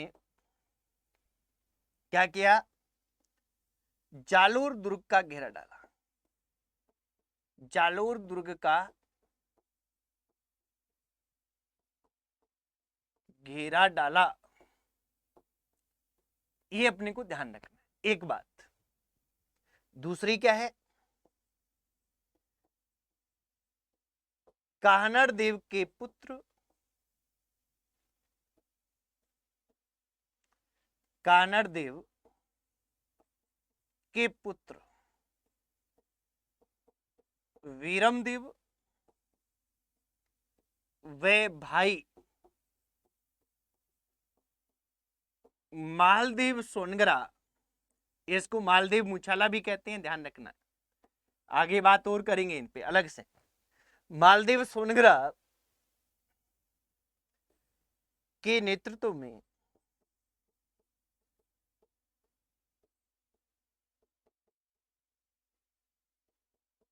मलिक नाइब के नेतृत्व में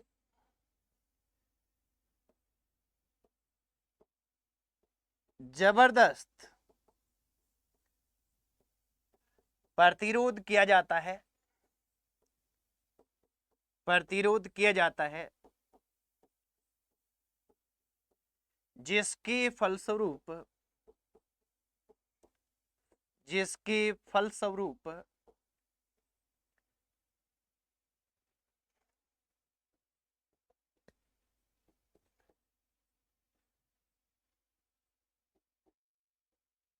मलिक नाइब को 7 दिन बाद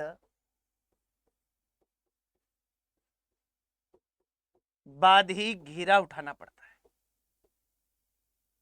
बाद ही घेरा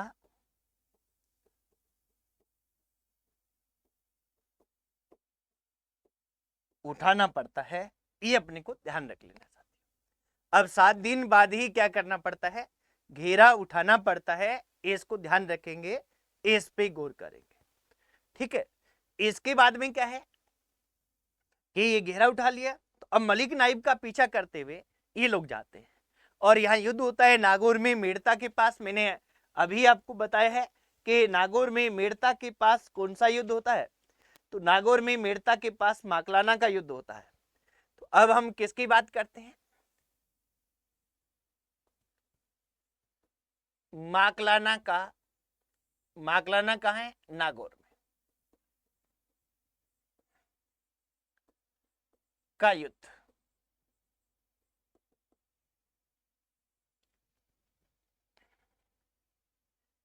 अब ये अपने को यहां ध्यान रखना है, मलिक नाइब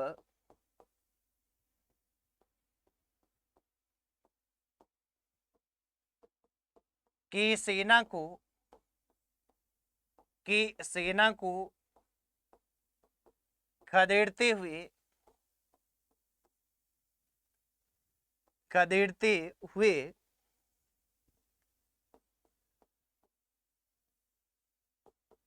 वीरमदेव व मालदेव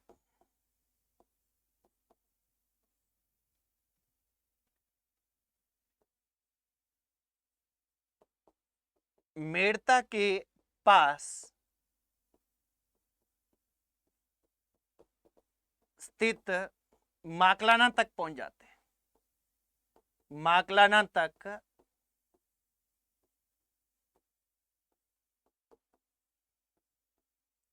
पहुंच जाते हैं। यहां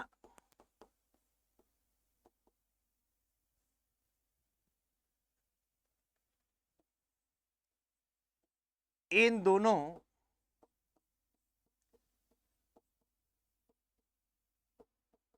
सेनाओं के मध्य युद्ध होता है, जिसमें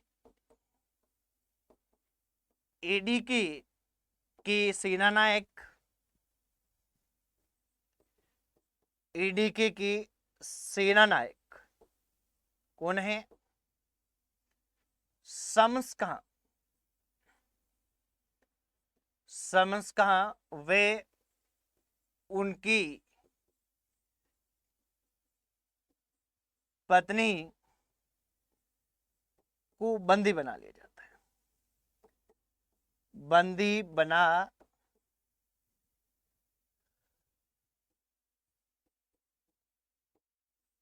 लिया जाता है। ये अपने को ध्यान रखना है। अब देखिए ये घटनाएं होती हैं, और ये घटनाएं होती हैं तो यहां क्या होता है साथियों कि इतनी घटनाएं होती है। इसके बाद अलाउद्दीन खिलजी एक विशाल सेना लेकर दिल्ली से चलता है, और उधर सिवाना दुर्ग का जो प्रशासक था कमालुद्दीन गुर्ग, उस कमालुद्दीन गुर्ग के नेतृत्व में सेना है वो धीरे धीरे क्या है, जालोर दुर्ग की ओर बढ़ाई जाती है। अब अलाउद्दीन खिलजी दिल्ली से सेना लेके आता है, कमालुद्दीन गुर्ग सिवाना से लेके आता है, और ये फिर जालोर दुर्ग का घेरा डाल देते हैं, और यहाँ क्या है कि जालोर का साका होता है। इसके बाद में सबसे प्रमुख घटना और सबसे अंतिम घटना जो रहती है वो रहती हैं जालोर का साका, जो हम बार बार पढ़ते हैं और ये हम सभी को याद होता है, पर बीच वाली घटनाएं हमको पता होनी चाहिए। यहां से संबंधित क्वेश्चन पूछे जाते हैं।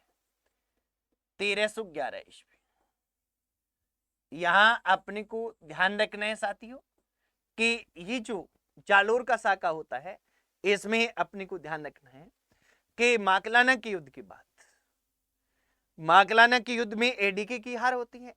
इसके बाद कमालुद्दीन गुर्ग को धीरे धीरे जालोर की ओर बढ़ाया जाता है। दिल्ली से एडीके सेना लेके आता है, फिर जालोर का घेरा डालते हैं।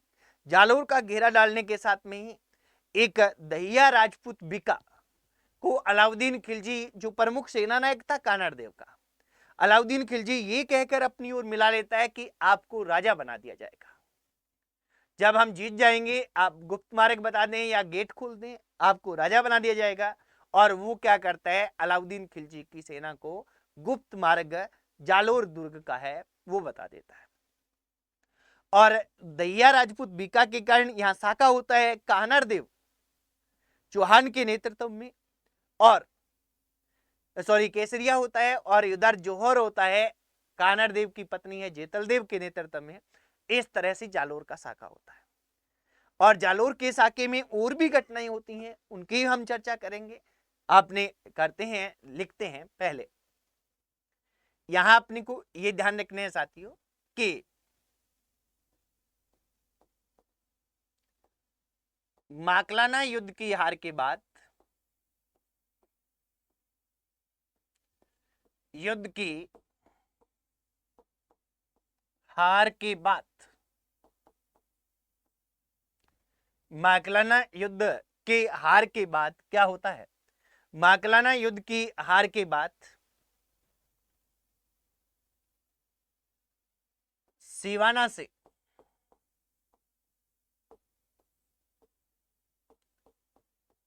कमालुद्दीन गुर्ग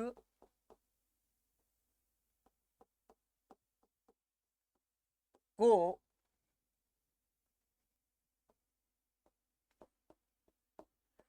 सेना सहित धीरे धीरे जालोर की ओर बढ़ाया जाता है, बढ़ाया जाता है तथा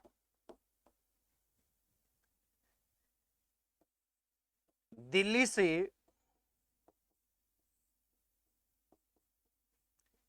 एडीके अलाउद्दीन खिलजी एक विशाल सेना लेकर, विशाल सेना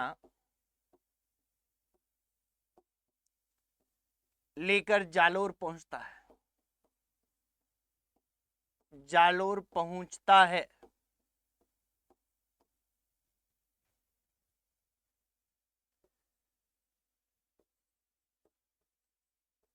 जालोर का घेरा डालने के बाद, जालोर का घेरा डालने के बाद एडीके क्या करता है, जालोर का घेरा डालने के बाद एडीके, जालोर का घेरा डालने के बाद एडीके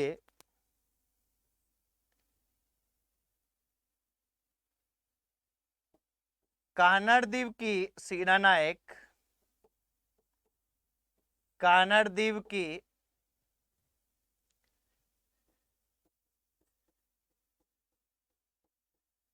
सेना नायक दहिया राजपूत बिका, राजपूत बिका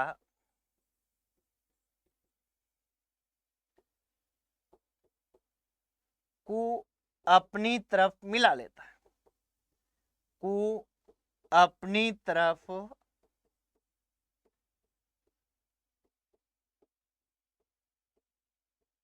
मिला लेता है।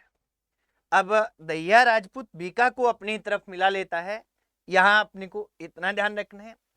इसके बाद में दहिया राजपूत बिका, राजपूत बिका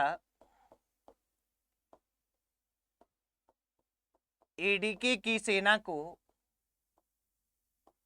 एडीके की सेना को, सेना को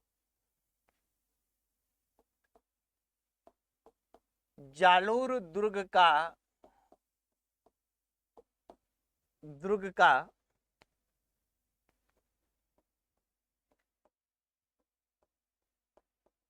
गुप्त मार्ग बता देता है।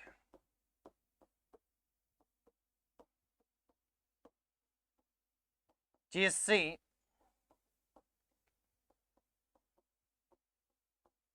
एडीके की सेना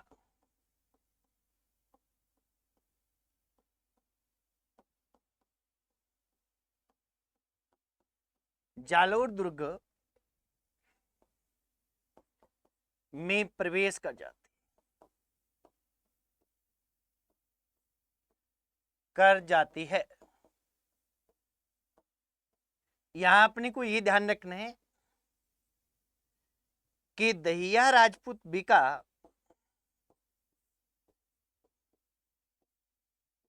राजपूत बिका की पत्नी, क्या नाम था पत्नी का, ये नाम विशेष कर ध्यान रखें, हीरांदे, हीरांदे को जब अपने पति को, जब अपने पति की विश्वासघात,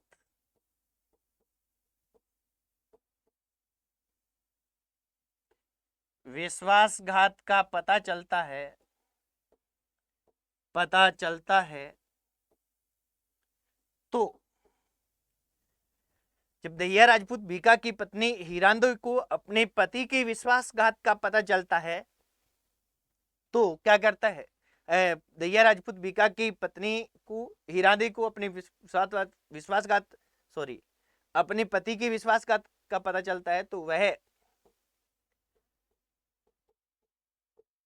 अपने पति की हत्या कर देती है, पति की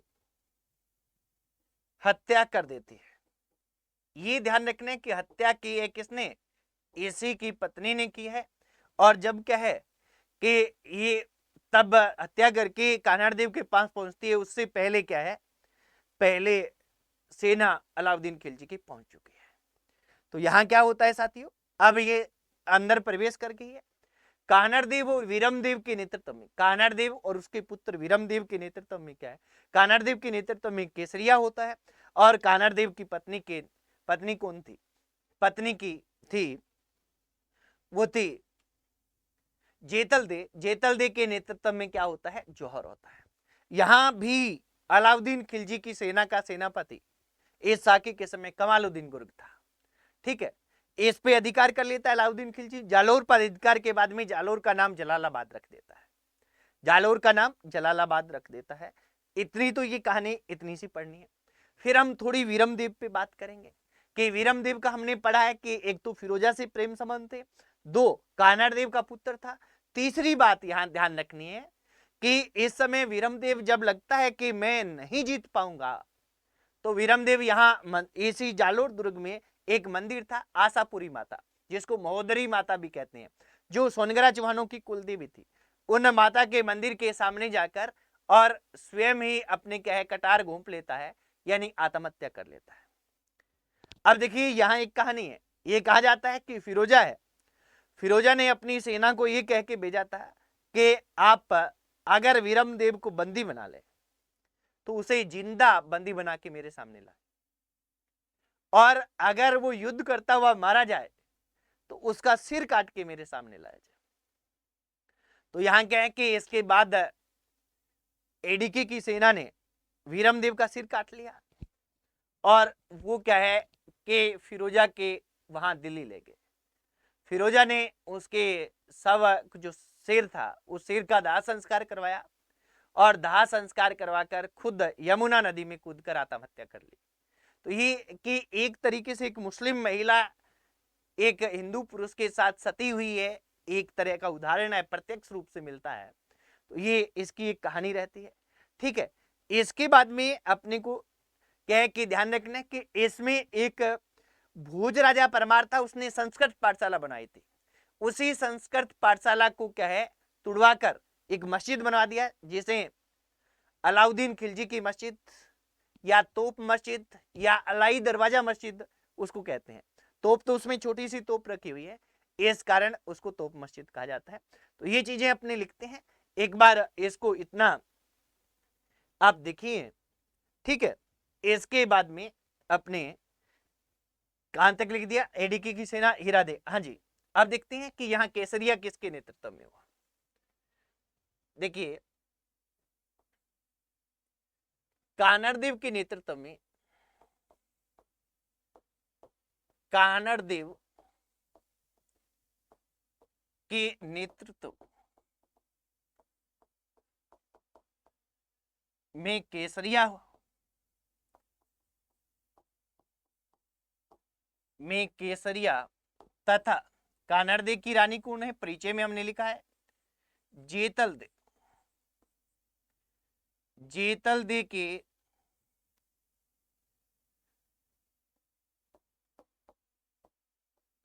नेतृत्व में जौहर हुआ,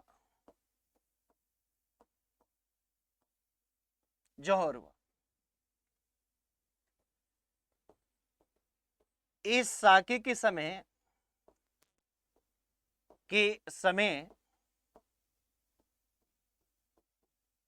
एडीके का सेनापति, एडीके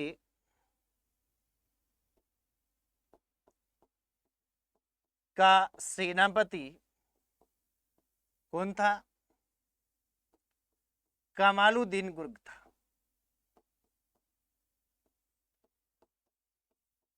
गुर्ग था, ये अपने को ध्यान रखना है। साथ में वीरमदेव ने जीत की आशा नहीं देखकर, आशा ने देखकर दुर्ग में स्थित, दुर्ग में स्थित,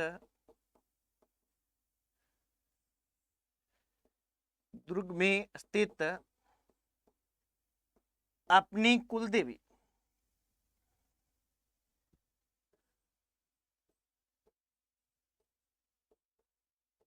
अपनी कुलदेवी, दुर्ग में स्थित अपनी कुलदेवी कौन है, दुर्ग में स्थित अपनी कुलदेवी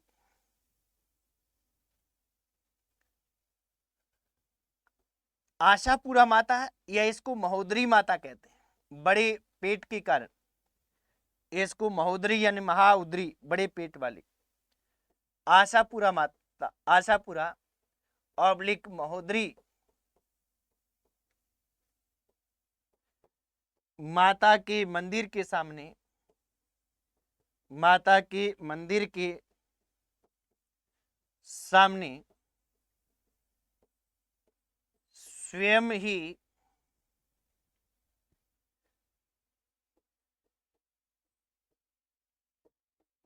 कटार घोंपकर आत्महत्या कर ली।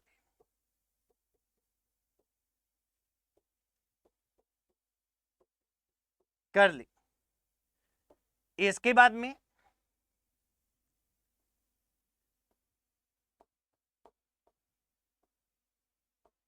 वीरमदेव का सिर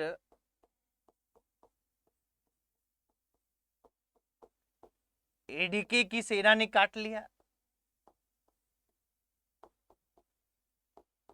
सेना ने काटकर दिल्ली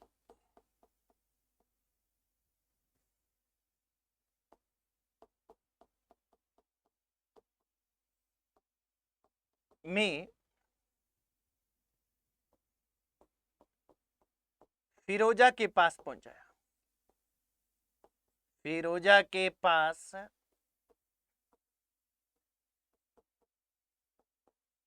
पहुंचाया। फिरोजा ने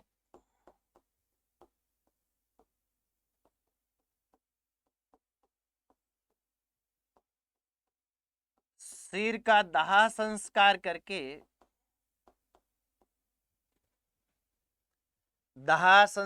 करके स्वयं यमुना नदी में स्वयं ने यमुना नदी में कूदकर आत्महत्या कर ली।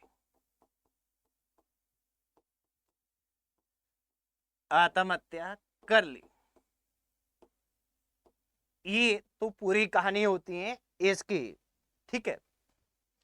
इसके बाद में हम बात करते हैं किसकी, कि अलाउद्दीन खिलजी जलालाबाद नाम रखता है, नंबर 1।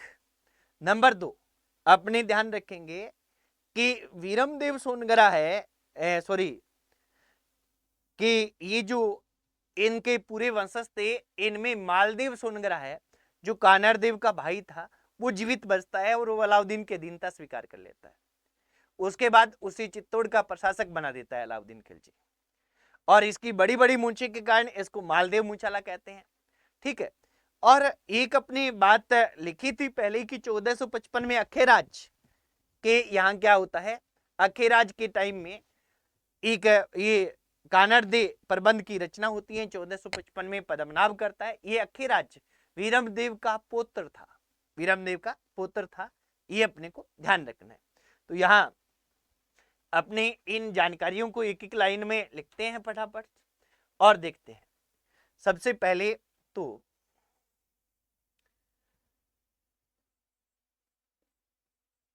मालदेव सोनगरा,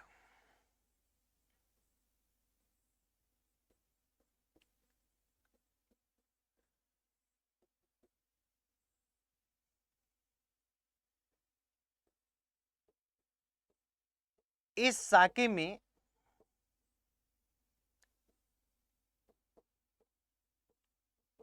कानर देव का भाई मालदेव सोनगरा किसी तरह जीवित बच गया, जीवित बच गया, और उसने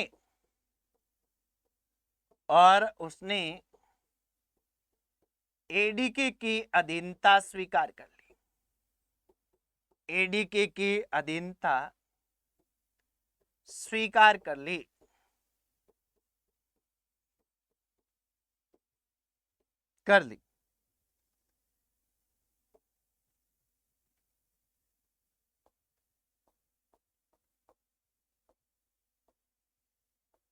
मालदीव की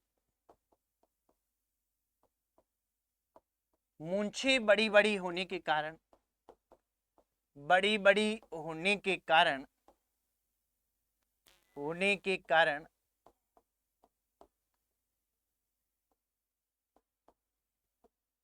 यह इतिहास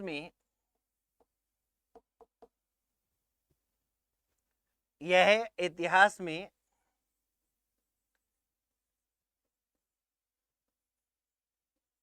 मालदीव मूंछाला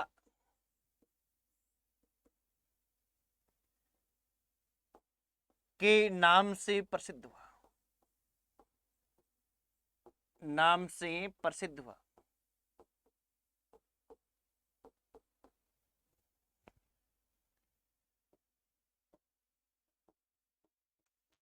एडीके ने, अलाउद्दीन खिलजी ने इसे बाद में चित्तौड़गढ़ का प्रशासक नियुक्त किया। चित्तौड़गढ़ में हमने पढ़ा था, बाकी चित्तौड़गढ़ का प्रशासक नियुक्त किया। यहां इतना ही अपने को इसमें देखना है, ठीक है। इसके बाद में नेक्स्ट अपने देखते हैं वो दिखते हैं जलालाबाद। जो एक एक क्वेश्चन बनते हैं उनको नोट करते हुए चलते हैं। जलालाबाद, एडीके ने जालोर पर अधिकार के बाद, जालोर पर अधिकार के बाद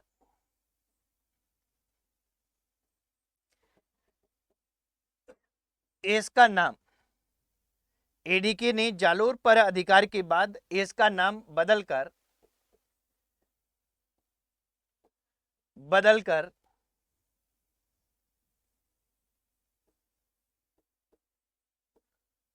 जलालाबाद रख दिया। ये अपने को ध्यान रखना है। इसके बाद में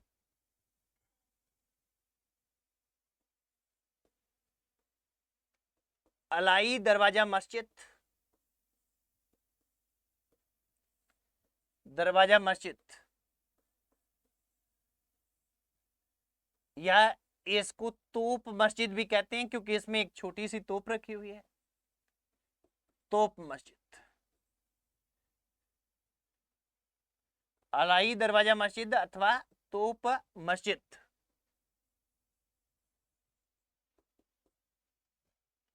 ये अपने को ध्यान रखना है यहां कि अलाई दरवाजा मस्जिद जालोर दुर्ग में, जालोर दुर्ग में परमार शासक भोज ने, परमार शासक भोज ने एक संस्कृत पाठशाला बनवाई थी। संस्कृत पाठशाला बनवाई जिसे तोड़कर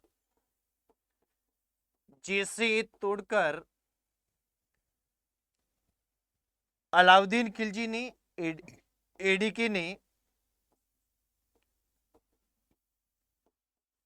अलाई दरवाजा मस्जिद बनवाई। अलाई दरवाजा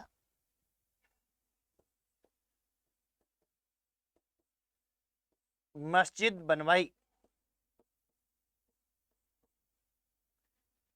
इस मस्जिद में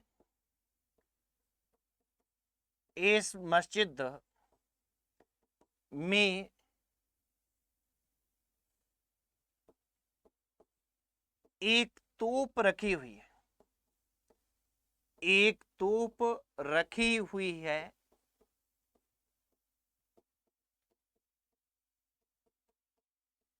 इसलिए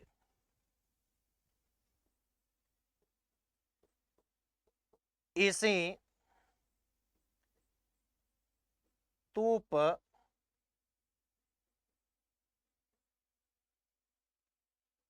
मस्जिद भी कहते हैं,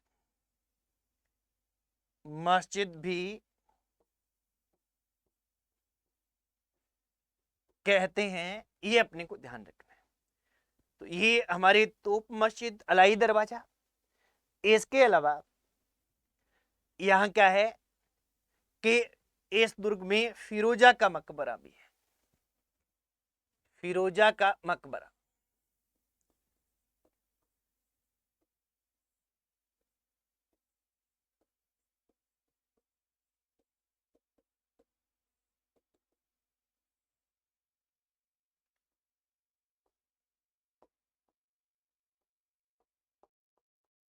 इस दुर्ग में फिरोजा का मकबरा बना हुआ। अब देखिए, एक बार तो ये क्वेश्चन पूछा गया था कि फिरोजा बिरमदेव की प्रेम कहानी राजस्थान के किस दुर्ग से जुड़ी हुई है। तो ये अपने को ध्यान रखना है कि कौन सा दुर्ग है। ये हमारा दुर्ग है वो जालोर दुर्ग है। और लास्ट मेघल दे सोनगरा, मेघल दे सोनगरा ये कौन थे? ये वीरमदेव सोनगरा के पुत्र थे। वीरमदेव सोनगरा के पुत्र थे। मेघलदेव सोनगरा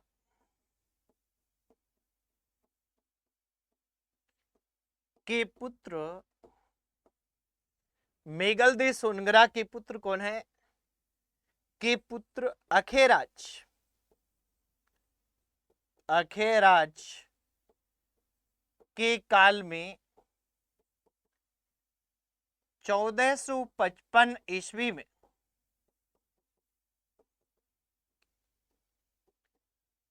पद्मनाभ ने क्या किया था? कानड़ देव प्रबंध की रचना की थी।